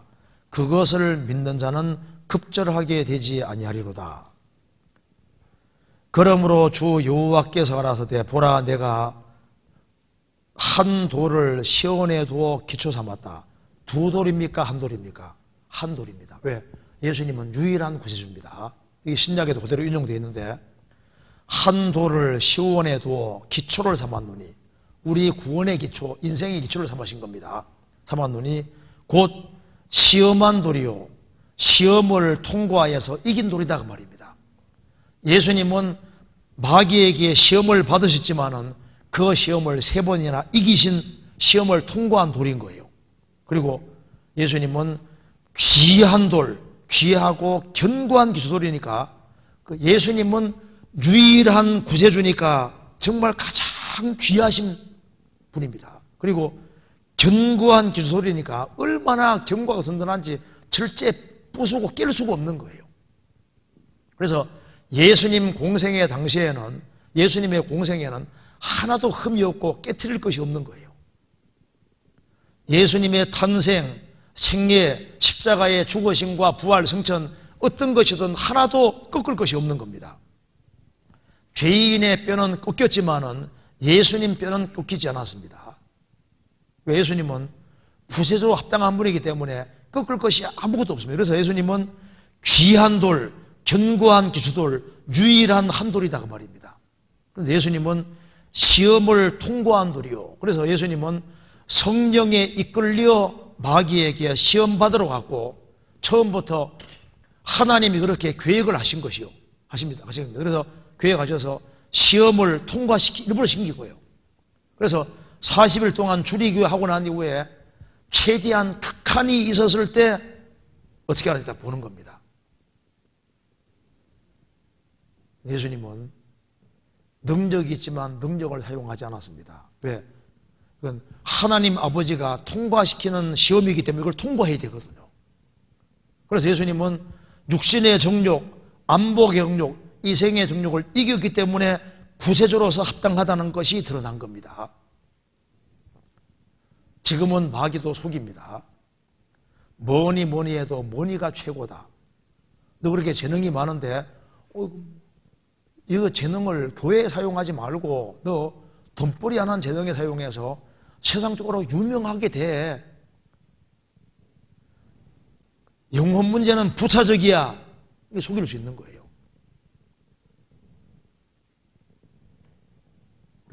C.T. 스터드 같은 사람은 크리키 선수로서 그 당대에 제일 유명했거든요. 세상적으로도 성공할 수 있는 사람이지만은 그리스도의 복음을 위해서 모든 걸 포기하고 선교사가 되잖아요. 짐 엘리엇도 그 우등생입니다. 학교에서. 전도가 창창한 사람인데 그리스도의 복음 때문에 순교당하잖아요. 자기에게 재능이 있지만은 육신적인 것보다 더 중요한 것이 있기 때문에 때로는 육신적인 것을 딱 이길 필요가 있는 거예요. 모세도 하나님의 부르심을 받기 전에 40살이 됐을 때 그는 인생의 결정을 딱 한 겁니다. 내가 하나님 백성과 함께 고난받는 길을 택해야 되느냐. 그 당시에 노예였으니까요. 아니면 에집트의 모든 걸 내가 붙잡을 거냐. 그는 스스로 하나님 백성과 함께 고난받는 것을 원했습니다. 그는 스스로 모든 자기의 어떤 그런 모든 영광을 포기하는 길을 택한 겁니다. 예수님과 닮은 거예요. 그래서 믿음으로 모세는 장성하여 바로의 공주의 아들이라 칭함을 거절하고 도리어 하나님의 백성과 함께 고난을 받기를 잠시 죄악의 낙을 누리는 것보다 더 좋아하고 그리스도를 위하여 받는 능력을 애굽의 모든 부하보다 더 큰 점을 여겼으니 이는 상주심을 바라봅니다. 모세는 에집트 파라오 공주의 아들로 40년 동안 있었잖아요. 그는 엄청난 부와 영광이 약속되어 있었습니다. 그런데 파라오 공주의 아들이라 명예를 거절하고 잠시 죄악의 낙, 육신의 정욕도 포기하고 에집트의 모든 부와 안목의 정욕 이것도 포기했습니다. 포기하고 이스라엘 민족은 노예인데 하나님 백성과 함께 고난받는 것을 더 좋아했다. 그리스도를 위해 받는 능력을 더 좋아하고 기뻐했는데 이유는 믿음이 있으니까 상주심을 바라봅니다. 그래서 아버지의 뜻일 경우에는 포기할 때는 포기할 수도 있어야 되는 겁니다. 그렇잖아요. 그래서 모세는 하나님의 영광을 위해서 영원한 상을 위해서 육신적으로 그 좋은 조건이 있지만은 얼마든지 누릴 수 있지만 포기했잖아요. 예수님께서도 떡을 만들어 먹을 수 있는 능력이 있지만은 이 시험을 통과하는 것이 아버지 뜻이니까 스스로 안 먹는 길을 택하고 그 시험을 이기는 거예요. 우리에게 어떤 사람 보면 세상적으로 정말 얼마든지 크게 성공할 수도 있지만은 교회가 부를 때 모든 걸 딱 포기하고 순종하는 사람이 있잖아요. 그래서 교회 밖에서는 막 1,000만 원씩 막 이렇게 막 엄청 돈 많이 벌던 사람도 교회에서 딱 부르실 때 전도자로 부를 때 모든 걸 딱 포기하고 월급이 조금밖에 안 되지만은요, 돈이 얼마 안 되지만 그래도 주님 뜻이기 때문에 그걸 딱 포기하고 들어온 사람 있습니다.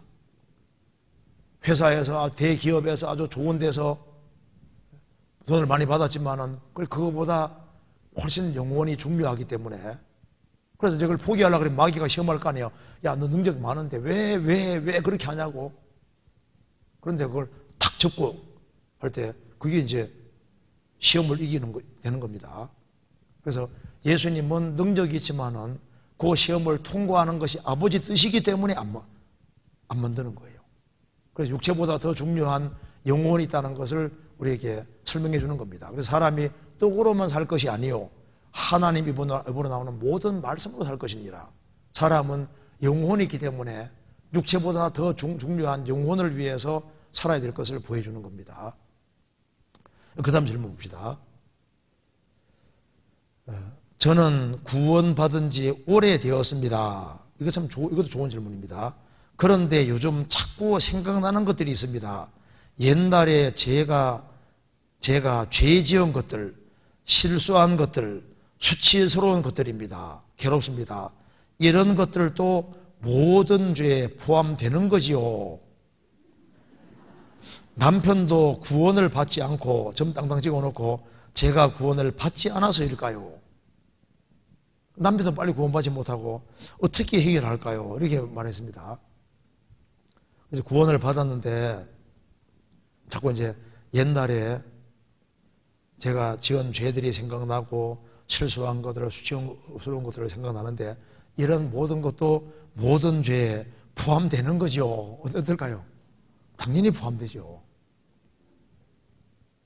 그래서 예수님은 포함시킬 때 모든 죄입니다. 그래서 미가서 7장에도 우리의 모든 죄를 깊은 바다에 던진다고 했고 나의 모든 죄는 주의 등 뒤에 던지셨나이다. 그렇게 말했지 않습니까?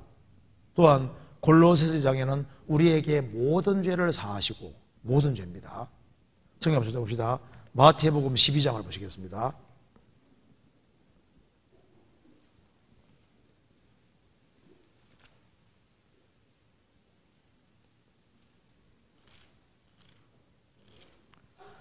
(12장) 31절입니다.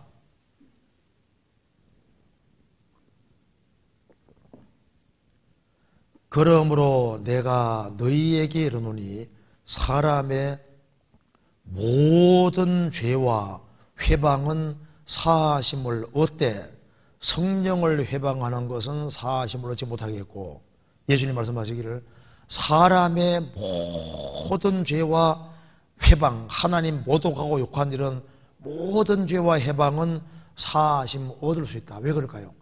예수님 십자가에서 처리하셨으니까. 그런데 성령을 회방하는 것은 뭐냐면은 그리스도의 복음을 안 믿을 뿐 아니라 복음 전하는 그곳을 사탄의 역사로 돌리고 이 복음의 역사를 끝까지 대적하는 사람들이 있습니다. 그런 사람 잘못하면 성령 회방죄에 걸릴 수 있는 거예요. 여기 이제 예수님 말씀했습니다. 사람의 모든 죄와 회방은 사하심 얻는다. 십자가에서 예수님 피를 흘리셨으니. 그래서 제가 지은 것들, 실수한 것들, 수치스러운 것들입니다. 이런 것들을 또 모든 죄에 포함되죠. 당연히 포함되죠. 그리고 이제 여기에 또 한 군데 잠깐 찾아봅시다. 여기에 요한복음 8장을 봅시다. 자, 간음 중에 잡힌 여인에 대해서 말씀하셨습니다.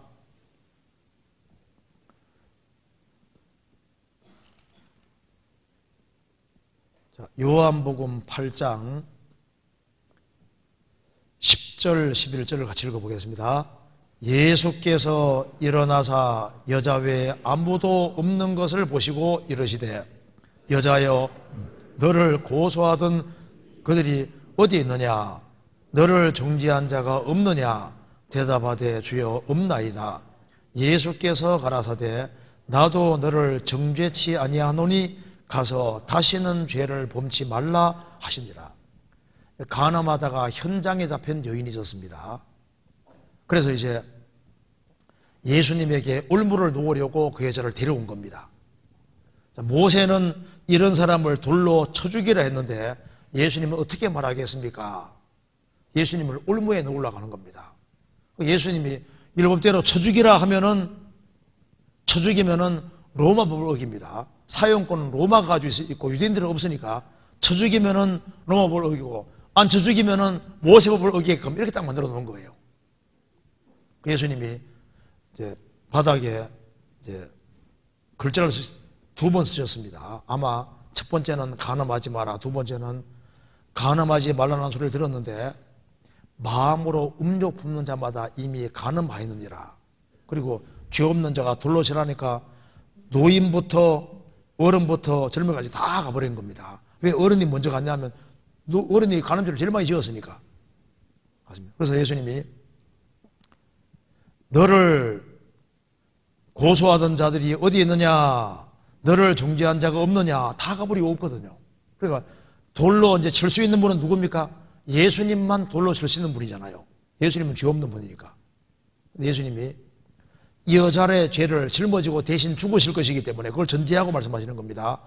나도 너를 정죄하지 아니하노니, 간음죄를 지었고 마땅히 죽을 사람이지만은 나도 너를 정죄치 아니하노니 가서 다시는 죄를 범치 말라. 죄를 범하지 않으면은 정죄하지 않는 겁니까? 정죄하지 아니할 테니까 죄를 지지 말라고 하신 겁니까? 너의 정죄 심판은 내가 받을 테니까 다시는 그런 죄를 지지 마라, 이렇게 말씀하시잖아요. 그러니까 예수님은 간음죄를 지은 이 여자를 분명히 심판하고 죽일 수 있지만은 예수님은 심판하는 대신에 이 여인의 죄도 십자가에 짊어질 것이기 때문에 나도 너를 정죄치 않는다. 십자가에 배 죽어 가던 강도는 얼마나 많은 죄를 지었으면요 십자가 달렸겠습니까? 예수님께서 너가 오늘 나와 함께 낙원에 있으리라, 그 말이 무슨 말입니까? 너의 죄는 내가 짊어지고 대주 준다, 그 말인 거예요. 그러니까 여기 예수님은 모든 죄를 짊어진 것이 맞다, 그 말입니다. 그런데 우리가 이제 죄를 짓고 했을 때 죄 지은 것, 실수한 것들, 이런 것 때문에 마음이 괴롭다, 괴로운 게 맞죠. 잘 못 사는 것이 있으면 그 과거 기억이 괴롭기도 하고, 또 수시로 이제 잘못 살면요 이 가책이 계속 올라오는데, 올라옵니다. 올라오는 게 마치 괴로운 것이 맞잖아요. 그런데 여기서 이제 우리가 알아야 될 것은, 우리가 우리 마음을 한번 들여다볼 때는 주님의 마음을 10번, 20번 더 많이 들여다봐야 됩니다. 그래야지 마귀한테 안 죽을 수 있는 거예요. 그래서 야, 네 같은 것이 무슨 신앙생활해, 이러면서 마귀가 마음을 향해서 불화살을 계속 쏘아대는 거예요. 너 그렇게 못 살면서 신앙생활 한다고 이렇게 하면 원래 쏘아대거든요. 그러니까 성경 에베소 5장에 말씀하기를 믿음의 방패를 가지고 악한 자의 화전을 소멸하며, 근데 마귀가 주로 마음을 쏘아대니까 의의 흉배를 붙이라 그랬죠. 의의 흉배 붙인다는 것은 주님은 나를 어렵다고 하셨다. 마음에다가 의의 흉배 붙이는 이유는 마귀에게 속지 않게 하기 위해서입니다. 마귀는 우리가 잘 못 살아난 것을 기초 삼아서 니는 그렇게 못 사니까 틀려서 하고 계속 이렇게 공격하기 때문에, 그럼에도 불구하고 주님은 나를 어렵다고 하셨다. 그래야지 일어나서 이제 그래 신앙생활을 잘할 수 있고, 그래서 이제 점점 넘어지는 것도 적어지게 되는 거예요. 마귀는 너는 넘어진 김에 쉬어가라 그리고 누워 자라 그리고 신앙에 잠을 자게 한다고요. 마귀는 속으면 안 됩니다. 마귀는 불화살을 계속 쏘아대거든요. 그래서 그 과거의 기억 들춰내서 너 같은 인간은 틀렸어, 하나님 너를 용서 안 해주실 거야, 너는 안 돼, 이렇게 속였는데 사람의 모든 죄와 해방한 사하심 어때? 예수님 피로 정말 처리하신 것이 맞기 때문에 그걸 믿어야 됩니다. 그래서 우리가 우리 성경으로 우리 마음을 들여다볼 때는 주님의 십자가를 더 쳐다보고 하나님의 마음을 보면요, 하나님은 예수님이 너무나도 큰 대가를 지불하셨기 때문에 그리스도 안에서 만족하시는 겁니다. 내 아들 예수님이 와서 피를 흘리고 죄값 지불했으니 충분하다고 생각하시는 거예요. 그래서 예수님 피를 생각하면서 용감하게 다시 일어나야 되는 겁니다. 그리고 이제 남편이 구원받지 못하는 것은 꼭 아내의 잘못만은 아닙니다. 어떤 여자분은 보면요, 신앙이 별로 안 좋은데 그냥 남편 들것 구원받고 자녀도 쉽게 구원받고 막 지방에서 줄줄이 구원받아가는 어떤 여자는 보면 정말 신앙적인데 남편이 구원이 안 돼요. 10년 지나도 안 돼. 집안 식구들이 앞뒤 꽉 막혀가지고 안 된다고 말입니다. 거기에 집안 식구가 전도가 빨리빨리 된다고 해가지고 꼭 신앙 좋은 것이 아닐 수도 있습니다. 또 신앙이 좋아도 집안 식구 빨리 구원 안 될 수도 있는 거예요. 왜냐하면 사람마다 너무너무 다르기 때문에 차이가 날 수 있습니다. 그래서 내가 최선을 다하고 그렇게 하면서 하나님께 맡겨야지, 그것 때문에 자책을 너무 하면서 다른 사람들은 저렇게 구원을 잘 받게 하는데 나는 지금 뭐냐 이러면서요, 기가 팍 죽어서 이렇게 하면 안 된다 그 말입니다. 다시 벌떡 일어나고 주님의 마음을 들여다보고, 주님은 나를 용서하셨고 그리고 내가 발버둥 치면서 바르게 살라는 걸 아시는 거예요. 애가 태어났는데 우러지치기만 해도 이쁘잖아요. 걔가 이제 뒤집으면요 집안에 경사가 납니다. 우리 애게 드디어 뒤집었다고. 기어다니면 얼마나 좋아해요. 짜박짜박 걸으면 좋지요. 그래 조금 밖에 나가면 기뻐하시는 거예요. 우리가 신앙생활을 잘하면 좋지만은 막 구습하고 싸우고 막 갈등하고 괴로워하고 하면서 엎질럭질하고 이제 그럴 때 주님 보시고 기뻐하시는 거예요. 오냐 너 조금만 더 하고 더 밀접하게 연결돼서 공급받고 이렇게 해서, 그래서 신앙생활을 잘하기를 바라고, 그렇게 해서 하나님이 내 묘에서 나를 후원하고 있으신 것이 맞는 거예요. 이 하나님은 영영이 우리 하나님이시니 우리를 죽을 때까지 인도하시리로다. 죽을 때까지. 우리가 연약한 줄 알고 구원하셨고 연약한 줄 알고 죄값을 다 지불해 주신 거예요. 그래서 벌떡 일어나야지 이게 맞는 겁니다. 속으면 안 되는 겁니다. 그리고 여기에 그 다음 질문 봅시다. 누가복음 10장에 예수님께서 어떤 율법사와 대화한 강도 만난 자의 이웃에 대한 해석에 대해 이제 우리 교회에서 이제 말할 때 이걸 이제 여기 이제 누가복음 10장에 사마리아 사람이 이제 예루살렘의 여리고로 내려가던 사람, 강도 만나 급한 죽게 된 사람에 대해 설명하면서 그게 레위인도 지나가고 제사장도 지나갔는데 사마리아 사람이 그 사람을 건져서 이제 치료해주고 주막에 두는 얘기 나오잖아요. 그래서 이제 사마리아 사람은 예수님의 그림자가 되고 급한 죽게 된 강도 만난 자는 우리고, 그리고 이제 예수님께서 이렇게 우리를 주막에 두는 것처럼 교회에 두시고 이렇게 해석을 하는 것을 알레고리컬한 해석이라고 하며 비난하는 말을 들은 적이 있습니다. 그래서 알레고리컬한 해석이 무엇인지, 이 해석이 왜 정당한지 설명 부탁드립니다. 이렇게 질문했습니다. 이제 알레고리컬한 해석이라는 것이 풍조적인 해석이다. 이게 알레고리컬하다는 말은 무슨 말이냐면 본문에 의도하고는 천년 관계없는 엉뚱하게 이렇게 해석을 해나갈 때 이걸 보통 알레고리컬한 해석이다 이렇게 말하는 거예요. 그래서 이제 그 알레고리컬하게 해석한 대표적인 사람이 알렉산드리아 지역 중심으로 해서 오리겐이라는 사람이 있습니다. 그런데 여기 아우구스티누스도 누가복음 10장에 나와 있는 얘기를 하면서 예루살렘에서 여리고로 내려가다가 강도 만나서 급한 죽게 된 사람은 바로 우리고, 사마리아 사람은 예수님이고, 주막은 교회고, 똑같이 해석을 합니다. 근데 그게 성경적으로 맞는 거예요. 근데 이걸 가지고서 이제 알레고리컬한 해석이라는 것은 원문의 원래 뜻하고는 관계가 없다. 원래 뜻이 원래 그게 맞는 겁니다. 원래 뜻이. 그냥 주님이 이제 그냥 이웃에게 그냥 이렇게 사마리아 사람처럼 그냥 선행하라고 이렇게 말한 것이 아니고, 앞에서도 읽어보면요, 우리가 구원을 받고 난 다음에 그 다음에 제2의 사마리인 될 수 있다는 얘기지. 지금 이 사람은 영생 얻으러 온 사람입니다. 내가 무엇을 하여 영생 얻으리까 하니까 이 사람 뭘, 예수님이 구세주가 있는데 구세주 만나서 구원받아야 될 사람이 뭘 해서 충분한다고 생각하는 사람인 거예요. 그래서 예수님이 누가복음 10장에서 비유를 쭉 설명하시면서 네가 선한 사마리인이 되기 위해서는 먼저 너가 나를 만나서 구원부터 받아야지 사마리인 역할을 할 수 있다는 걸 설명하는 거니까 너도 그같이 하라. 그 말은 먼저 나 만나서 구원받고, 지금 너가 지금 선한 일을 할 수 있는 사람이 아니고 지금 너는 영생 얻고 싶으면 너는 지금 네 처지가 예루살렘에서 여리고로 가다가 급한 죽게 된 사람처럼 사탄에게 얻어서져 가지고 죄투성이고 너는 죽음으로 달려가는 사람이니까 사마리아 사람 만나는 것처럼 예수님을 만나가지고 구원부터 받아야지 제2의 사마리아인 될 수 있다. 이거 설명해 주는 거거든요.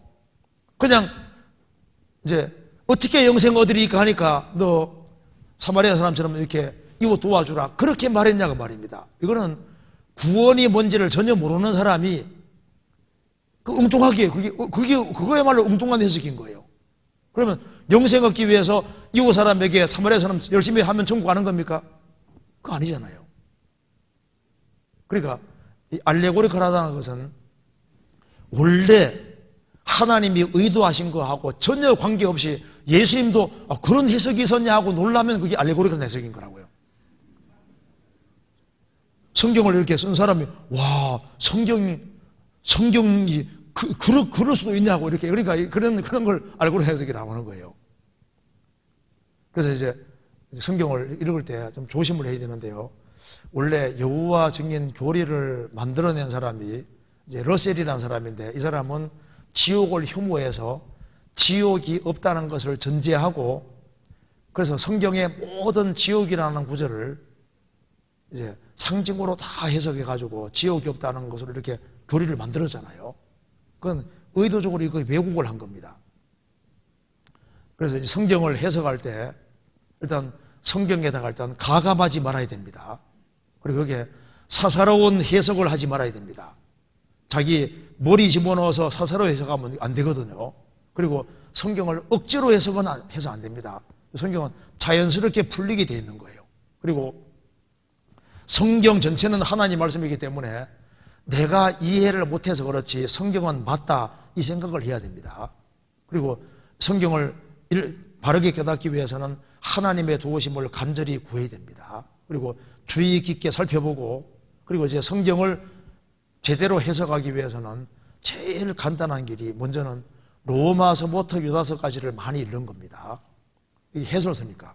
그래서 로마서 유다서까지를 많이 읽어서 이걸 숙지하면은 성경이 아주 쉬워지는데 로마서 유다서까지를 잘 이해하면은 사복음서가 이해하기가 쉬워지는 거예요. 그리고 요한복음은 영생 얻게 하기 위해 기록하셨기 때문에 우리가 마태복음 읽고 구원받기 어렵습니다. 요한복음은 믿고 영생 얻게 하기 위해 기록했으니까 요한복음 읽으면 구원받기가 쉬운 거예요. 마태복음은 예수님이 왕이라는 걸 설명하는 게 목적이니까 왕 앞에서 무섭잖아요. 그러니까 왕 앞에 충성하고 복종하는 사람이 되려면 먼저 요한복음 통해서 구원부터 받아야 된다고. 마가복음은 예수님이 종이라는 걸 설명하는 게 목적이니까 구원받아야만 예수님 뒤를 따라갈 수 있는 거예요. 누가복음은 예수님은 완전한 사람이라는 걸 얘기하는 게 목적이니까 예수님을 자기의 몸으로 따라 살기 위해서는 먼저 믿고 구원부터 받아야 된다고. 그러니까 마태, 마가, 누가는 예수님이 왕이고 여호와의 종이고 그리고 완전한 사람이라는 걸 설명하는 것이 목적이고 요한복음은 예수님이 하나님이신데 우리 죄를 처리하러 오셨기 때문에 믿고 영생 얻게 하기 위해서 주셨으니까 그래서 요한복음 통해서 먼저 구원부터 받고 그래야만 이제 사복음서가 쫙 이해될 수 있는 거예요. 그리고 이제 신약을 이해하면은 그 다음에 신약의 빛에 비추어서 구약을 이해해야 되는 겁니다. 그리고 성경 읽을 때는 무엇은 무엇이다 이게 더 중요합니다. 뭐 만일 뭐뭐 하면 뭐뭐 할 것이다 이거보다 무엇은 무엇이다 이런 것에 단정적인 표현에다가 무게를 둬야 되는 겁니다. 어떤 사람 보면 성경에 애매한 걸 끄집어내 가지고 교리를 확 뒤집는 사람이 있습니다. 그러면 안 되는 거예요. 그래서 성경은 보완 관계이기 때문에 전체적인 입장에서 항상 봐야 되는 겁니다. 전체 입장에서 항상 봐야 되고 그리고 성경에 더 중요한 것이 있고 덜 중요한 것이 있기 때문에 더 중요하고 덜 중요한 걸 잘 구별해야 되고 성경은 보완 관계에 있는 거예요. 그래서 성경 어떤 데 보면은 마태복음 27장 44절에는 두 강도가 같이 예수님 욕했다고 되어 있는데 또 누가복음 23장에는 강도가 회개한 걸로 되어 있잖아요. 이게 시간 차이가 다른 겁니다. 두 강도가 처음엔 욕을 했는데 나중에 돌이킨 거지 않습니까? 그러니까 이게 성경은 시간 간격이기 때문에 이게 조화가 딱 되게 되어 있습니다. 그러니까 이제 성경 읽을 때 조심해야 됩니다. 그리고 성경에는 이것이 유대인에게 해당되는 본문인지 이방인에게 해당되는 본문인지 모두에게 해당되는 본문인지 이걸 잘 구별해야 되거든요. 이사야 43장에 동방에 소귀하며 서방에서 모을 것이며 북방 이르기를 놓으라 남방 이르기를 후려하지 마라. 이건 교회에 대한 얘기가 아니잖아요. 이스라엘 민족이 해볼 될 걸 말씀하신 거라고. 신명기 18장에 들어가면 복받고 나가도 복받고 유대인에게 하는 말이잖아요. 신약시대 그리스도인들이 말씀대로 살아간다고 해서 무조건 육신적으로 복받는 게 아니잖아요. 바울 사도는 신약 성경 14권 기록한 사람인데 얼마나 고생을 많이 했습니까? 자지 못하고 먹지 못하고. 그러니까 들어가도 복 나가도 복하면 육신적으로 복받는 것은 유대인에게 하는 말인 거라고. 그리스도인들은 그런 경우도 있지만 반대 경우도 벌어지거든요. 그러니까 이제 성경을 적용할 때 이게 조심해야 되는 거예요. 에스겔 37장에 마른 뼈가 살아나는 거, 그거 중생을 말하는 게 아니라 유대인이 회복돼서 나라 이룰 것을 보여준 거잖아요. 그러니까 유대인과 이방인 이런 것도 구별도 잘해야 되고, 성경 읽을 때는 문법적으로 있는 그대로 책을 읽듯이 그대로 읽어야 되는 거예요. 그리고 이 글을 쓰는 사람이 무엇을 의도했는지 그걸 있는 그대로 문자적으로 접근해야 됩니다. 문자적으로, 역사적으로 그렇게 해서 성경을 해석해야지 이게 맞는 거예요. 그리고 문자적으로 해석해도 그 뒤에 숨은 뜻이 있을 수 있는데 이것은 성령이 도와줘야 깨달아지는 겁니다. 그 사람은 나는 문법 따지는데 문법 따져도 아는 게 아니에요. 창세기 1장을 문자 그대로 쫙 하면 천지창조인데 그것만 말하는 게 아니라 고린도서 4장에 말씀하시기를 그것이 영혼의 모습이고 하다고 설명되어 있잖아요. 그러니까 문법대로 읽 때 거기에 또 배우의 주님이 뭔가 신령한 걸 설명하려고 하는 것도 있는데 그거는 하나님이 도와줘야지 깨달아지는 거예요. 그래서 성경을 해석할 때 어떤 사람은 또 이제 성경에 이 문장 읽을 때 잘 읽어야 되는데 심지가 견고한 사람을 평강으로 인도한다니까 어떤 사람은 설명하면서 심지하니까 그 불심지 있잖아요. 설명하기를 이제 불심지가 견고한 이렇게 하는데 그 불심지가 아니라 마음의 심지, 마음의 뜻이 견고한 사람. 그러니까 그건 설교성경 오류 범한 거잖아요. 그 다음에 어떤 사람은 이제 베드로 사도가 날아다니는 물고기 잡으러 갔다 하며 설교한 사람도 있습니다. 나는 물고기 잡으러 가노라.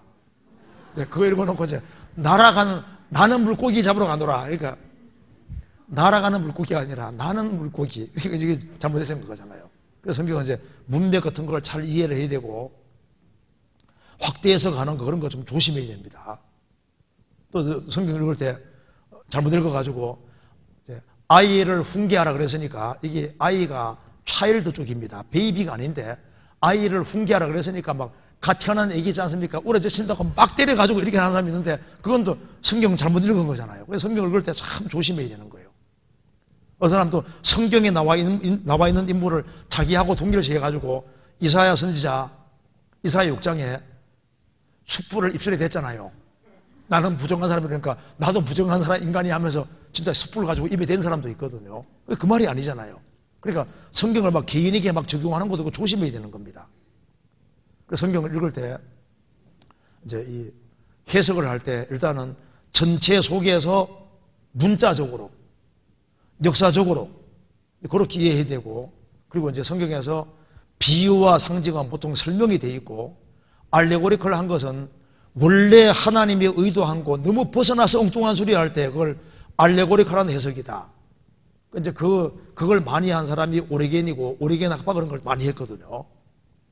그런데 우리가 이제 강도 만난 자 그 얘기할 때 그것은요 영생을 딱 얻은 사람, 구원받은 사람은 뭘 해서 영생 얻는 게 아니기 때문에 먼저 예수님부터 만나야 되기 때문에 자신이 강도 만난 자고 자기가 먼저 구원받아야 될 것을 우리가 알 수 있게 되는 겁니다.